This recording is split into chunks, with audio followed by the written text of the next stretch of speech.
ফিলিস্তিনের অধিকৃত গাজায় অনন্তকালের যুদ্ধ শুরু করেছেন ইসরায়েলি প্রধানমন্ত্রী বেনিয়ামিন নেতানিয়াহু।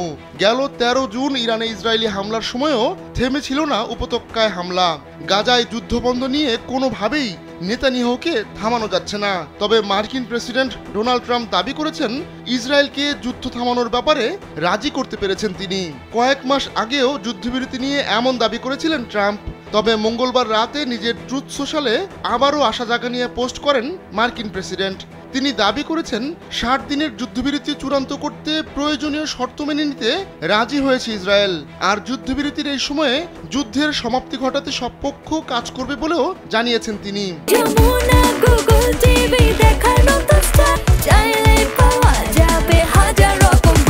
মার্কিন প্রেসিডেন্ট জানান, গাজা নিয়ে ইসরায়েলিদের সঙ্গে তার প্রতিনিধিদের দীর্ঘ ও ফলপ্রসূ আলোচনা হয়েছে। শান্তি আনার এই প্রচেষ্টা চালিয়ে যাওয়া কাতারি ও মিশরীয় কর্মকর্তারা চূড়ান্ত প্রস্তাব দেবেন বলেও জানান ট্রাম্প। ফিলিস্তিনের স্বাধীনতাকামীরা এই প্রস্তাবে রাজি হবে বলেও ট্রাম্প আশাবাদ ব্যক্ত করেন।